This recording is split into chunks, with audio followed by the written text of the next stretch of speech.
အများကြီးရှာမရှိတော့ဘူးဗျာဒီဗီဒီယိုတစ်ချက်လောက်ကြည့်ကြည့်လိုက်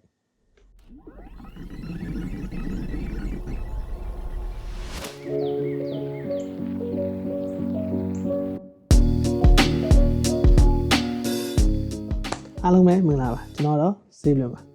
ကြားထဲမှာအလုံးနဲ့များပြီးပျောက်နေကြတော့လို့တောင်းပန်ပါတယ်ဒီနေ့ကတော့ iPhone ကင်မရာအကြောင်းကိုပြောပါမယ် iPhone ကင်မရာတွေကတစ်နှစ်နဲ့တစ်နှစ်ပိုပြီးကောင်းလာလိုက်တာဘယ်လောက်တောင်ရောက်လာပြီလဲဆိုလို့ရှိရင် iPhone နဲ့ရိုက်ထားတဲ့ရုပ်ရှင်တောင်ရုံနေတင်နေပြီဒီနေ့မှာတော့ကျွန်တော်မှရှိတဲ့ iPhone 3ကိုရှင်းပြပါမယ် iPhone 15 Pro Max ရဲ့ 16E ရဲ့ iPhone 10ရဲ့ပါဆိုတော့ iPhone 10ကနေ 16E အထိ9နှစ်လောက်กว่าသွားတဲ့အချိန်မှာဘယ်လောက်တောင်ပြောင်းလဲသွားလဲဆိုတာကိုကျွန်တော်တို့လိုက်ကြည့်ပြပါဦးကျွန်တော်ကဗီဒီယိုပိုင်းကိုပဲအဓိကပြောမှာပါဖိုတိုကတော့နည်းနည်းပါးပါးလောက်ပဲပေါ့နော်ကျွန်တော်တို့ spec လေးကနေစပါမယ်ကျွန်တော် iPhone 10ကနေစပြောပါမယ်သူ့မှာကင်မရာနှလုံးပါတယ် main lens က12 megapixel f1.8 28mm wide ဆိုပြီးတော့ရှိတယ်သူ့ရဲ့ sensor size ကကြတော့ 1/3 inches ရှိရပါတော့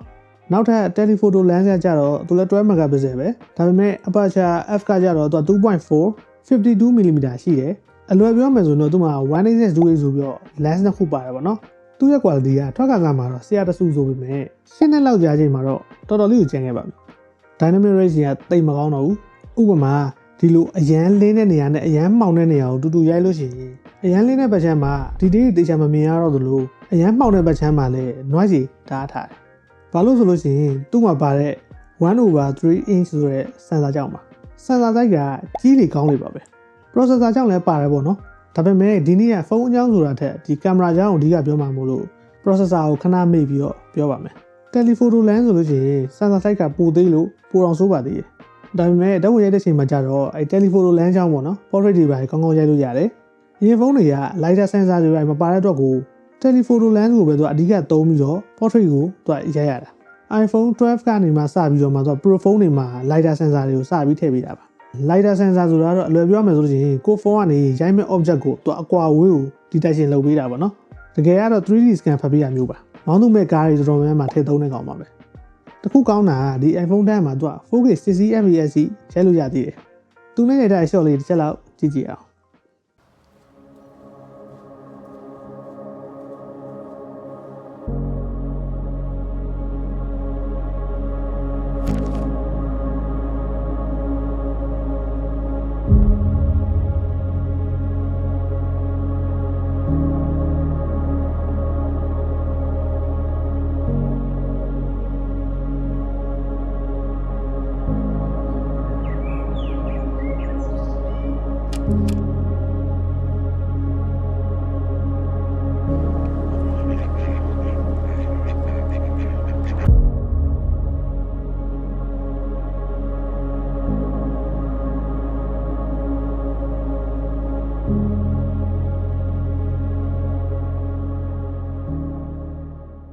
Not bad right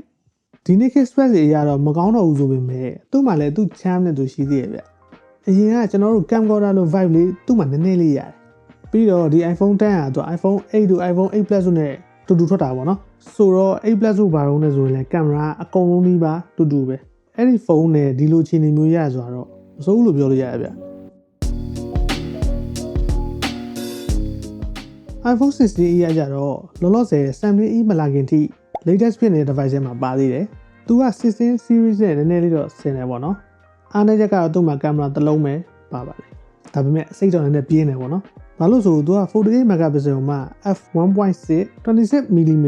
wide lens ပါပါတယ်။သူ့ရဲ့ sensor size ကကြတော့ 1/2.55 inch sensor size ပါပါတယ်။ဆိုတော့ခုနကတန်းထက်တော့နည်းနည်းလေးပိုကြီးသွားတယ်ပေါ့နော်။အဲ့တော့ low light တွေမှာပိုကောင်းတယ်။ natural depth effect လေးလည်းနည်းနည်းပိုရတယ်အလွယ်ပြောရင်တော့ sensor size ကပိုကြီးလေအဲ့ဒီနေရာမှာပိုကောင်းလေပါပဲ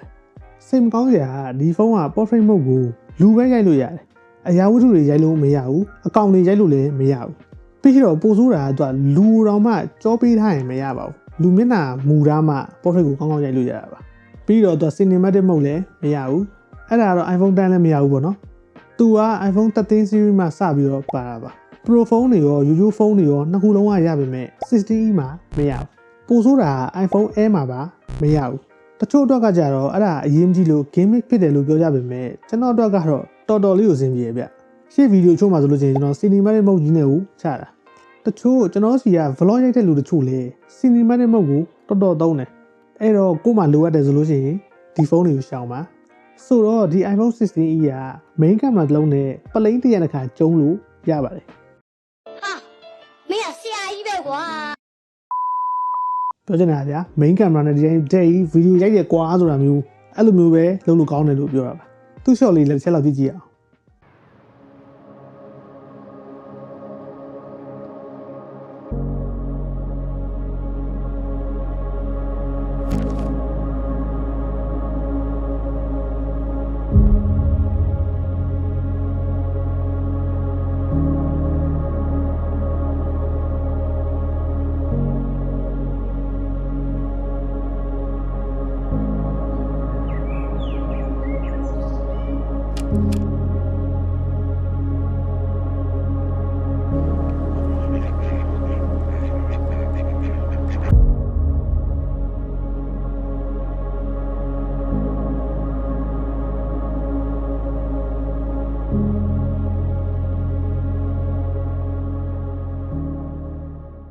ဘလို့လဲဗျ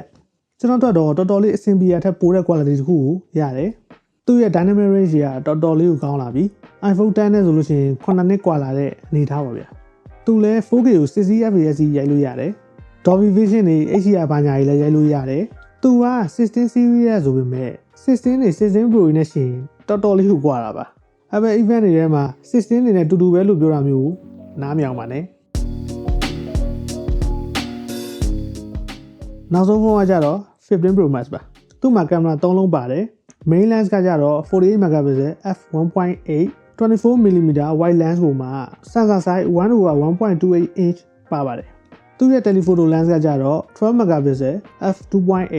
120mm ကိုမှ periscope telephoto lens နဲ့လာတာပါသူ့ရဲ့ sensor size ကကြတော့ 1/3.06 inch sensor size ပါပါတယ် ultra wide ကကြတော့12 megapixel ကိုမှ f2.2 13mm ကိုမှ120 degree အကျယ်မြင်ရတဲ့ ultra wide ပါပါတယ်သူ့မှာလည်း 1/2.55 inch sensor size ပါတယ် Pro phone ရဲ့အဓိကအသားချက်ကကြတော့ခုနကအပေါ်မှာရုပ်ခနဲ့မြအကုန်သူ့မှာပါပါတယ်ခုနက lidar sensor စီ camera lens 3လုံးပါတာတွေ cinematic mode တွေပြီးတော့အကျန်းဆုံးက Apple Lock ရိုက်လို့ရတာပါသူကကြတော့15 series မှာ Pro phone တွေမှာစပြီးထည့်ပေးလိုက်တာပါ Apple Lock ဆိုတာကြတော့သူကဘာ tuning ဘာ edit မှမလုပ်ထားတဲ့ flat ဖြစ်တဲ့ရုပ်ထွက်ကိုပြောတာပါအဲ့ဒါမှသူကကိုယ်တိုင် color grade လုပ်ရတာမျိုးပေါ့နော်ခုနကပြောတဲ့ iPhone နဲ့ပဲရုံတင်ကားကြီးရိုက်တယ်ဆိုတာမျိုးက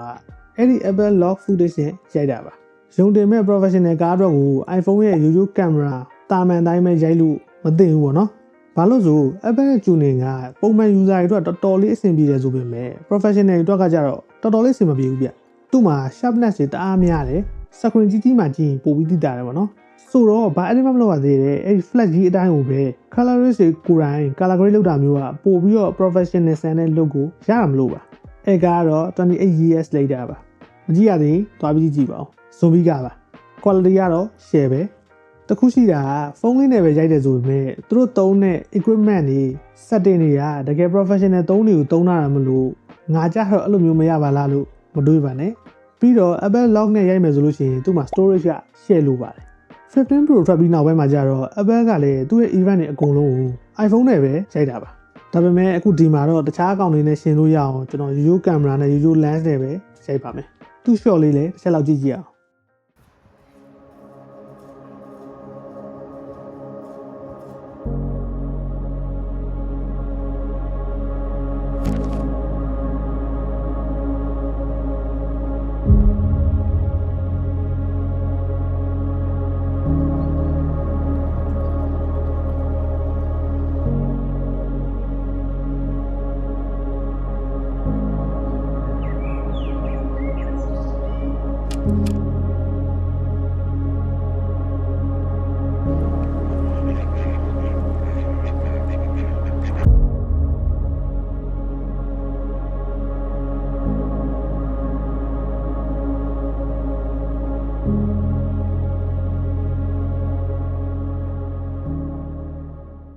အမှန်ပါပဲ သူ့ရဲ့ quality ကအကောင်းဆုံးပါပဲ dynamic range လည်းတော်တော်ကောင်းတယ်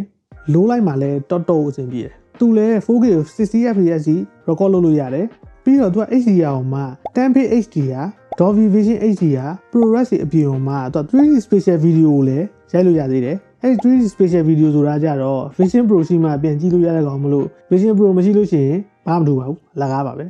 ဗီဒီယိုပိုင်းနဲ့ပတ်သက်ရင်တော့သူ့မှာတော်တော်စုံစည်းပါပါတယ်ဒီ footage တွေအကုန်လုံးကိုတော့ကျွန်တော် main lens တစ်ခုတည်းနဲ့ပဲရိုက်ထားပါတယ်ဘာလို့လဲဆိုလို့ရှိရင် 16e မှာကျတော့ camera lens တွေပါတစ်လုံးနဲ့ပါတာမို့လို့တိတ်ပြီးရှင်းပြလို့မရလို့ကျွန်တော် main lens တစ်ခုကိုပဲအဓိကပြောပါမယ်တိတိတသာပဲပေါ့နော်ဒီဖုန်းသုံးလုံးမှာ15 Pro Max ကအကောင်းဆုံးပဲအလင်းပိုင်းအမှောင်ပိုင်းသူက balance အဖြစ်ဆုံးပြီးတော့ sensor size မှာလည်းသူကအကြီးဆုံးမို့လို့ low light ကလည်းတော်တော်ကောင်းတယ်ပြီးတော့သူက natural blur လည်းတိတိကျကျလေးကိုပေါ်တယ်သူနောက်ကတော့ 16e ပေါ့နော်သူလည်း dynamic range ကတော်တော်လေးကောင်းပေမဲ့15 Pro Max ကိုတော့မမီဘူးပေါ့နော် sensor size ကလည်း15 Pro Max ရဲ့နည်းနည်းလေးသေးတယ်အဲ့တော့ natural blur လေးကပေါ်တော့ပေါ်ပေမဲ့သူ့မှာကျတော့နည်းနည်းလေးနည်း iPhone 16e ကနောက်မှထွက်ပေမဲ့15 Pro Max နဲ့ရှင်လိုက်လို့ရှင်ကြတော့တကယ်ကို downgrade ပါကင်မရာပိုင်းကိုပြောရနော်နောက်ဆုံး iPhone 10ကကြတော့အပိုင်းအကုန်လုံးမှာတစ်ပိုင်းမှမမီတော့ဘူး sensor size ကလည်းသူကအသေးဆုံးအဲ့တော့ low light တွေမှာတော်တော်ညံ့တယ် natural blur ဆိုလို့ရှိရင်ပေါမပါတာပါဒါကတော့တိတိကျကျပဲပေါ့နော်သူကအခုချိန်နဲ့ဆိုရင်ထွက်ထားတာ10နှစ်လောက်ကြာခဲ့ပြီဆိုတော့ဖြစ်လဲဖြစ်တင်ပါတယ်ပေါ့ဗျာဒါပေမဲ့သူ့ရဲ့ကင်မရာကြတော့ natural အဖြစ်ဆုံး look ကိုရတယ်အဲ့ဒီတော့ဖုန်းတွေကကြတော့ processor ကိုသုံးပြီးတော့အရင် process မလုပ်သေးလို့တော့ကျွန်တော်ထင်တယ်ဆိုတော့ retro vibe လိုမျိုးသဘောကျတဲ့လူဆိုလို့ရှိရင်သူလည်းစိုးတော့မစိုးသေးပါဘူးနေကိုအကန့်ရိုက်တာမျိုးမဟုတ်ပဲနဲ့နေရဲ့အလင်းအောင်ယူပြီးတော့ subject ကိုရိုက်တာမျိုးဆိုလို့ရှိရင်သုံးခုစလုံးကတော်တော်အဆင်ပြေတဲ့အနေအထားတစ်ခုမှရှိပါတယ်ဆိုတော့အဆုံးသတ်အနေနဲ့ပြောရမယ်ဆိုလို့ရှိရင်ဗီဒီယိုပိုင်းမှာ iPhone တွေကတခြားဖုန်းတွေတဲ့ပိုတာတာကိုတော့ငင်းလို့မရဘူးဗျဖိုတိုပိုင်းမှာတော့သူ့ထက်ပိုကောင်းတဲ့ဖုန်းတွေအများကြီးရှိတယ်ပြီးတော့အလင်းအောင်ကောင်းရတဲ့အနေအထားမှာဆိုလို့ရှိရင်လည်း iPhone 10ကတော်တော်လေးကိုအဆင်ပြေတဲ့အနေအထားတစ်ခုမှရှိသေးတယ်အဲ့တော့ကိုသာ lighting ကိုကောင်းကောင်းလေး control လုပ်နိုင်လို့ရှိရင်ဒီရှင်းနေကြတဲ့ iPhone 10ကလည်းဒီလိုမျိုးဗီဒီယိုတွေရိုက်လို့ရပါသေးတယ်ဟုတ်ပါတယ်ဒီဗီဒီယိုကြီးတစ်ခုလုံးကလည်း iPhone 10နဲ့ရိုက်ထားတာပါပြီးတော့ content ဆိုတာမျိုးကဖုန်းကင်မရာနဲ့အရင်မဆိုင်မင်းနဲ့ကိုယ့်ရဲ့ idea တွေကိုယ့်ရဲ့ creativity တွေရတာအဓိကမလို့ကိုယ့်မှာရှိတာလေးနဲ့အဆင်ပြေအောင်ဖန်တီးလို့ရပါတယ်ဆိုတော့ကိုယ့်မှာ latest and greatest gadget တွေမရှိလို့စိတ်မညစ်ပါနဲ့ idea တွေကိုပို့ပြီးဦးစားပေးပါပြီးတော့ iPhone 10ကင်တဲ့လူတွေလည်းဖုန်းကိုလွတ်မကြပါစေနဲ့ကျွန်တော်စာရေးလိုက်ဖတ်ကြည့်တာ iPhone 10ကဒီ full screen iPhone မှာ first generation မလို့အဲ့မှန်ကနည်းနည်းလေးပြုတ်ကြတာနဲ့တော်တော်ပပဆဆကိုကွဲပါတယ်ဆိုတော့ညီကိုညီမတို့ရောဘယ်လိုထင်လဲဗျ iPhone နဲ့ content တွေဖန်တီးပြလားကိုကဘယ်ဖုန်းတွေသုံးနေလဲဆိုတာကိုအောက်က comment ထဲမှာစိတ်ကြိုက်အားမနာတဲ့ဝင်ရောက်ဆွေးနွေးညှင်းခုန်သွားလို့ရပါတယ်နောက်ဗီဒီယိုမှာတော့ကျွန်တော် camera comparison မှာဈေးပေါ်တဲ့ DSLR ကင်မရာနဲ့ Osmo Pocket ရဲ့ကင်မရာကို comparison လုပ်ပေးဖို့ပြန်လာခဲ့ပါမယ်စိတ်ဝင်စားရင်တော့ကျွန်တော်ရဲ့ YouTube နဲ့ Facebook channel လေးကို like and subscribe လုပ်ပေးဖို့တောင်းဆိုချင်ပါတယ် bell လေးပါ PT ပေးရင်တော့ပိုကောင်းတာပါဗျာ